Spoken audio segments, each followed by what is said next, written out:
We were studying about different types of distribution channels in agriculture marketing. So already I have told you about two types of agriculture marketing channels. One is wholesale market and one more is village market or local market. In case of wholesale market, we studied that there were three types: primary wholesale market, secondary wholesale market and terminal. Whereas in case of village, we have studied village market also, where there may be different types of purchase: farm gate purchase, local market purchase and assembly market purchase, and also direct sales to the urban market. So these are the types we have studied, and how it is and also about middlemen's we have studied. In today's class we are going to see about central market and jobbing market. These are the two concepts which are which were pending under distribution channels. Now, central market is a concept. When it comes when the word central comes, ಯಾವಾಗ central market ಅಂತ ಹೇಳುವಾಗ, it is a big market, right? It is a centralized market where different types of orders and different types of products will be considered here. Here it is a huge there are huge quality and huge quantity of agriculture commodities are sold here. Central markets are a kind of markets where they will provide all types of facilities in the sense, it may be facilities like grading facility, storage facility. So those kind of facilities are given in these agriculture markets. It may be first of all, I told it is a big structure market in the sense all facilities will be there, products are sold in a bulk quantity, so all those concepts. Then storage and grading is done, so all agriculture facilities, whatever is needed for the product may be related to storage, so that products are not spoiled. Then grading, so that based on the grading farmers will get a good price. Then these types of things, then labeling, so all those concepts, so how you are dividing into different types, so all these facilities will be there in the central market. All those facilities will be provided. And here when it comes to central market, it is a professional market. Why it is called as a professional market? All facilities, grading, stamping, then storage, everything is there, and most of the products are sold in bulk quantity here. Like how it is sold under the wholesalers, in the same way it will be sold here. And buyers are little rich people, or it may not be rich people. Buyers are those people who are doing big turnovers, like they will purchase the products in bulk. They'll come from different states or different countries also. That means you can understand how much big buyers and all will come. So these are the large markets and convenient markets. Most of the local people may not visit here. That means it is not like they should not visit, they can visit, but most of the local people won't wish to visit here, whereas buyers from other places will come and they will trade here in this particular market. One more thing what I can tell you is all types of exports, imports and all will take place in these markets. Directly products will be purchased from here, or they are traded here and they will be given to the destination. So these types of things will come here under central markets. So central markets are these are the big markets, good structure, all facilities are there, storage, grading, all those sampling, all those facilities are there. These are professional markets. Big people will come who will deal in bulk, will come here and they will do the transactions. Now centralized markets are very nicely well developed. They are not like local markets, all facilities are there. So as I told you, there are whatever good facilities are needed, all these good facilities are there, like assembling the products as per the availability, how they will assemble, so that is the thing. Grading of the product, standardizing, storage facility, maybe processing facility, how it will be packed, packing facility, transportation facility. Not only that, credit facility, then giving market information, training. So all these things, global market networks. So all these facilities are available in this particular central markets. Yeah. So we'll see what are the concepts what we have to consider under this particular central market. So these facilities itself are considered as functions of centralized market. We'll see what are they. Now these are the functions enjoyed by the people or the players who will come in central markets. One by one we'll see. Assembling.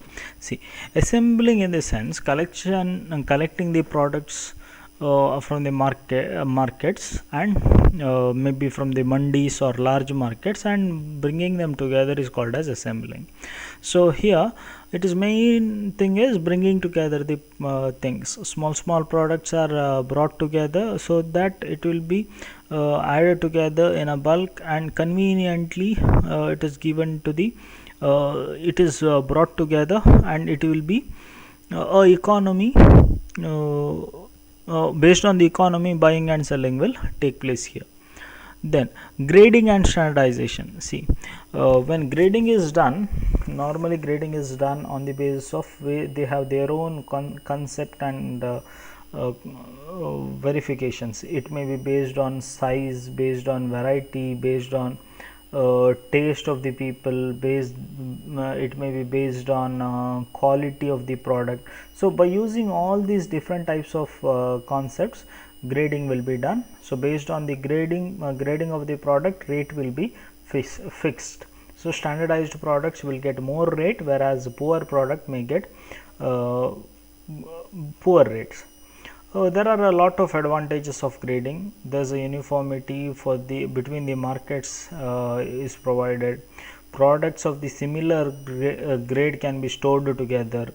Now market value also will differ. Good quality, more products; less quality, poor rates. All those things. Next concept is processing. So what is this concept of processing? See, processing is conversion of farm produced into consumable product, or conversion of the agriculture product or farm product ready to use or fit to use or fit to consume. So here whereas by converting them and processing them into usable products, there is a lot of value increment. Your value will be increased, the product will be standardized more, people will you will get good value also, good money also you will get. We'll consider some of the example. Maybe like from raw rubber you are extracting rubber, or from the wheat you are making the flour of that particular wheat. So wheat flour with which you can use various dishes, all those things. Next, extracting butter or ghee from milk, right? So these things, coffee beans are converted into coffee, tea leaves are converted into tea. So all those concepts will come under processing. Through processing you will get good rate and good cost for your product. Then next concept we'll see, that is transportation. See, transportation facility will be given in the central markets. So transportation, we know, movement of the goods.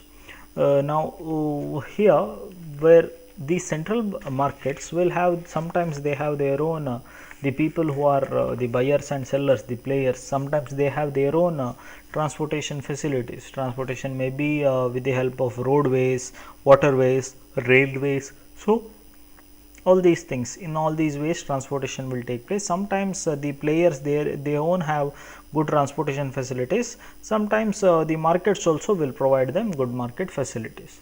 Then storage. Now storage, why storage is considered? See, one more benefit or function of this particular central market is providing the storage facility. Now storage facility is a much needed thing, because as we have studied in our previous classes, agriculture products are perishable. Most of the agriculture products are perishable. So if you store them properly, you use proper methods for storing, then only your product will be used for long lasting time. Otherwise you cannot use for a huge period of time. quickly you have to use them, and you have to that finishing work is not that much easy, because we have to find the consumers, we have to find the sellers, so all those things it need a time. So that's why there should be a proper storage facility. Perfect storage facility should be there. If there is a good storage facility, then automatically your products are saved for a future date, for the usage in the future date. So that is the benefit what we can consider through storage. Next, packaging. See, packaging facility also will be provided in this decentralized market based on so here packaging based on the availability of the product. Here packaging means, it is like, in simple word, it is covering the product based on the size or pattern of the products. Yeah, so here because of packaging also there are a lot of benefits which are available for the agriculturist. It may be you can handle the product with more care. The storage and market cost will reduce. Now instead of storing it in you will pack them nicely and you will take it to yes, buyer's place. So in that way also you can go make good amount of money. So all those things are there. So the loss due to damages and all may save, right? When packaging is done, your product will look more attractive. So all these issues will come under packaging. Then distribution. Even distribution work they will do. It is all about dispersing and the retailing of the product. So wholesale these central markets will act as a middleman or a link between buyers and sellers. That means the wholesalers and consumers. Between them, the wholesalers or producers or buyers, sellers, or between them and consumers or buyers. So between them a link will be created. By using various distribution method, it will be distributed. So these are the functions of central market, because of which central market is existing. So bringing the product together, grading based on the quality, processing the product, converting it into market fit or using purpose, transportation facility to move product from one place to other place, storage so that product is saved for a longer period of time, packaging, covering the product in a nice manner, distributing, that is selling products from consumer to the from the producer to the consumer. So these are the things which we should remember related to central markets. Last concept in this chapter, that is jobbing market. See, jobbing markets are a kind of markets where these people what they'll do is they'll collect the products from various people and they will assemble together and they will sell it to the persons who need it. Yeah, this is the oldest channel of distribution channel, the traditional method of distribution channel. So what they will do is they will collect the products from the producers or those people who grow them, and from them they will transfer it to those people who want it, yeah, or those people who trade with it. So what they'll do is they'll buy from the producers, they'll store them, and they'll store them with them, and they'll sell the products. Whereas there are some risks associated with this, especially risk of price fluctuation. Now when you purchase it from farmers, you will purchase at one particular price, and you are not 100% sure that you will get a better price than that when you are selling it to the exporters. These are they will act as a link between these two people, but they are not the middlemen. Their procedure or their business itself is doing the jobbing business. They'll purchase from the farmers, they'll sell it to the end sellers. Yes. So what are the objectives? What are the objectives and what are the essential things with which idea they have started? That is what we have to see. We'll see one by one. Empower farmers.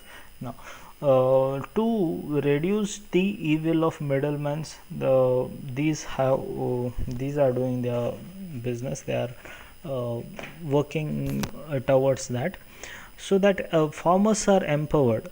even sellers will get even consumers will get better rate. At the same time, farmers also will get better rate.